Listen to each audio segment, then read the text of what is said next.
Based on a lot of research, I did see probably more people from Dealey Plaza than most people have seen, many witnesses.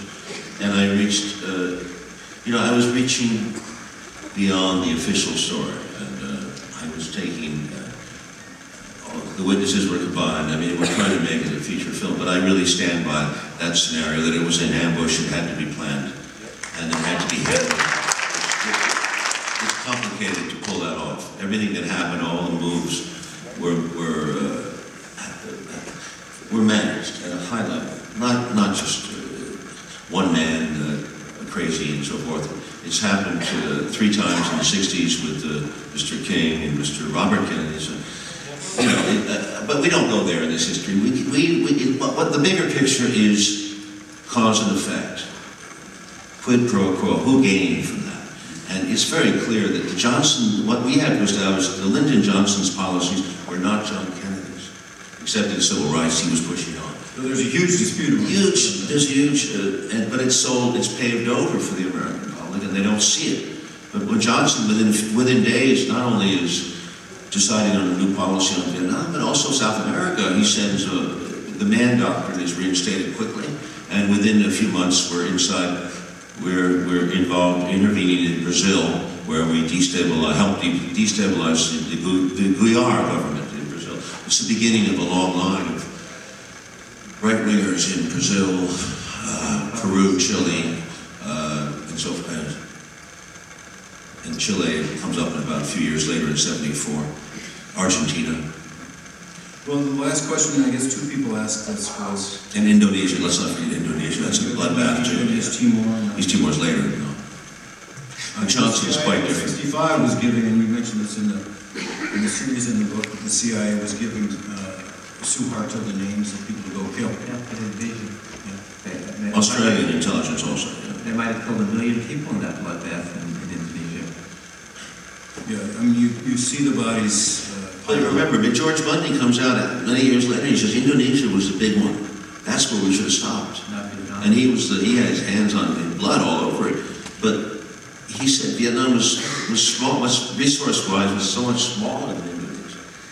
And yet, Vietnam becomes the headline of that era. It's like the co-star becomes the star.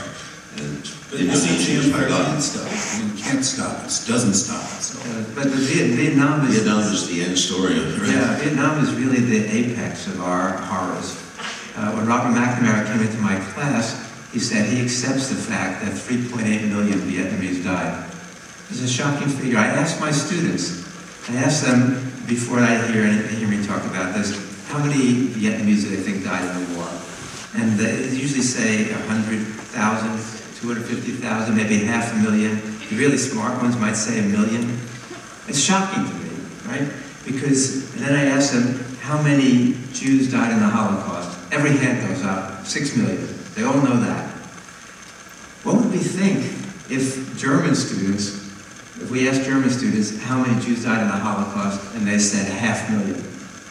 We think that was horrifying. We think that Germany, there was a sickness in Germany that they didn't teach their students what was going on. But that's the equivalent of American students not having any idea how many Vietnamese died as a result of our invasion. We talk about the Vietnam Memorial, right? What did we have in the Vietnam Memorial? We've got the names of 58,200 Americans who died in the war. And that sends a certain message. What would the message be for that memorial? That message is the tragedy of Vietnam is that 58,000 Americans died.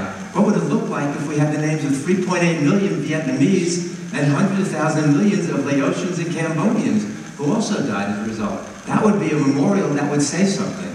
I remember a historian here at the University of Wisconsin, Murray Meisner, I was talking with, who's now passed away, unfortunately, a scholar of Asia, and I was asking about maybe Saddam Hussein, what should we do about Saddam Hussein? Should we do this? We said, we shouldn't do anything until we apologize for killing 3 million people in Laos. That really... Well, let's not forget, right prior to Platoon, I went through like Chuck Norris movies and Stallone movies, and the biggest issue in the American media, not just the movies, the media, there was constant reports about our missing veterans who've been left in Vietnam. And how many men were involved? I think about 1,200. And these 1,200 men were the single largest headline issue in the United States for years. But, you know, Vietnam is the apex, but still you have Bush killing up to 1 million people in Iraq, in the Iraq War, and it still goes on. In Afghanistan, you know, how many innocent people are getting killed by those drones? I mean, it's just, it goes on and on and on.